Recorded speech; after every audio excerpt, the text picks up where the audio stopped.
আসসালামু আলাইকুম বন্ধুরা, কেমন আছেন সবাই? আজকের ভিডিওতে আমরা কিরগিজস্তানের বিল্ডিং কনস্ট্রাকশন কাজের বিষয় নিয়ে কিছু কথা বলবো। দেখুন, বর্তমানে যতটুকু আমরা দেখতে পাচ্ছি, বাংলাদেশের বিভিন্ন প্রান্ত থেকে অনেকেই আছেন যারা বিল্ডিং কনস্ট্রাকশন সেক্টরে কিন্তু কাজের জন্য এখন অ্যাপ্লাই করছেন মূলত এই কিরগিজস্তানে।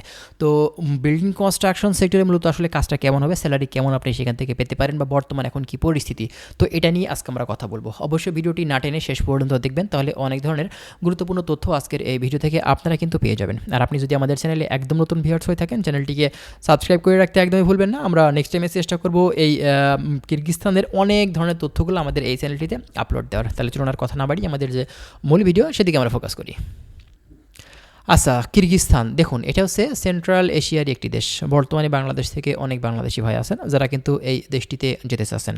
তো কথা হচ্ছে ভাই, কিরগিজস্তানে মূলত আপনি যদি যেতে চান বর্তমানে এখন কিন্তু যেতে পারবেন, কারণ বর্তমানে এখন কিন্তু ভিসা হচ্ছে।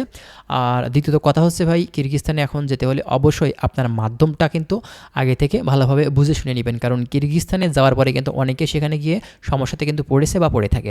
বিশেষ করে কাজের ক্ষেত্রে পড়ে স্যালারি সম্পর্কে মানে আগে থেকে ভালোভাবে যদি কথাবার্তা না বলে যায়, সেখানে গিয়ে স্যালারি বিষয় নিয়ে কিন্তু ঝামেলাতে পড়ে। অনেক কোম্পানি আছে বা অনেক মালিক আছে সেখানে কাজ করিয়ে টাকা দেয় না, 2 মাস 3 মাস ঘুরিয়ে ঘুরিয়ে কিন্তু টাকা দিতে চায় না।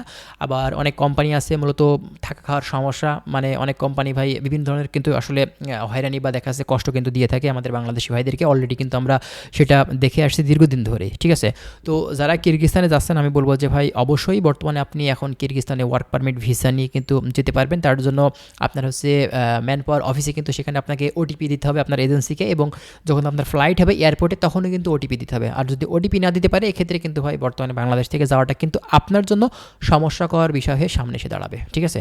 তো কিরগিজস্তানের যদি বলে থাকেন যে ভাই এখন নতুনভাবে ফাইল সাবমিট করলে যাওয়া যাবে কিনা, আমি বলবো যে ভাই আপনার মাধ্যম যদি ঠিকঠাক থেকে থাকে অবশ্যই আপনি কিন্তু কিরগিজস্তানে এখন যেতে পারবেন। আর আরেকটা কথা ভাই, কিরগিজস্তানে বিল্ডিং কনস্ট্রাকশনের যে কাজটা মূলত এটা কিন্তু আপনার বেশ ভালো কষ্টের কাজ। আপনারা জানেন বিল্ডিংয়ের কাজ কিন্তু অনেক কষ্টের কাজ হয়ে থাকে। তো এখানে ভাই ডিউটি কিন্তু আপনার 8 থেকে 9 ঘন্টা, এটা আপনার একটা কোম্পানিতে এক এক রকম থাকে। কোনো কোম্পানিতে 8 ঘন্টা করায়, কোনো কোম্পানিতে আবার 9 ঘন্টা করিয়ে থাকে, ঠিক আছে? আর যেটা ওভার ডিউটি, এটা আপনার কোম্পানির উপর নির্ভর করবে, আপনাকে 1 ঘন্টা কি 2 ঘন্টা দিবে সেটা কিন্তু তারাই বুঝবে, ঠিক আছে? আর স্যালারি সম্পর্কে যদি বলে থাকেন যে ভাই স্যালারি আসলে বিল্ডিং কনস্ট্রাকশনে কেমন পাওয়া যায়, তো স্যালারি কথা যদি বলে থাকেন যে ভাই দেখুন, স্যালারি হচ্ছে আপনার মান্থলি আপনি $400 থেকে $500-550 পর্যন্ত কিন্তু পেতে পারেন। এটা আপনার কাজের দক্ষতার উপরে কিন্তু নির্ভর করবে। আপনি যদি কাজ ভালো জানেন, দক্ষ শ্রমিক হিসেবে যেতে পারেন, এক্ষেত্রে কিন্তু আপনি $500 থেকে $600 ইনকাম করতে পারবেন। কিরগিজস্তান দেশ থেকে কোনো সমস্যা হবে না। এক্ষেত্রে অবশ্যই আপনাকে দক্ষ শ্রমিক হতে হবে, কাজ জেনে বাংলাদেশ থেকে আপনাকে কিন্তু যেতে হবে। আর আপনি যদি বিল্ডিং কনস্ট্রাকশন না, আপনি যদি গার্মেন্টস সেক্টরে ভালো কাজ জেনে থাকেন, এক্ষেত্রেও কিন্তু সেখানে আপনি কন্ট্রাক্টেও কাজ করতে পারবেন, যদি আপনার মালিকের সাথে সেই ধরনের সিস্টেমটা যদি থেকে থাকে, বা আপনার এজেন্সি যদি সিস্টেমটা করে দিতে পারে, ঠিক আছে?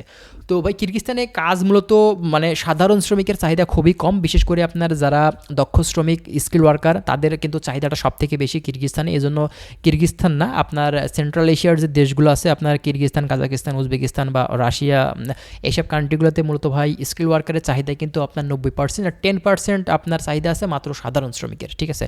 তো সাধারণ শ্রমিকের চাহিদা না থাকার কারণ ভাই ওইসব দেশগুলোর মানুষই কিন্তু সেখানে কাজ করে থাকে। এইসব দেশের মানুষই কিন্তু বাইরের দেশগুলোতে, ইউরোপের দেশগুলোতে মুভ করার কিন্তু চিন্তাভাবনা করছে। তারা সেখান থেকে মূলত তাদের জীবন মানে জীবিকার জন্য তারা কীভাবে বাইরের দেশগুলোতে যাবে, ভালো ভালো দেশে গিয়ে কীভাবে সেখান থেকে ইনকাম করবে।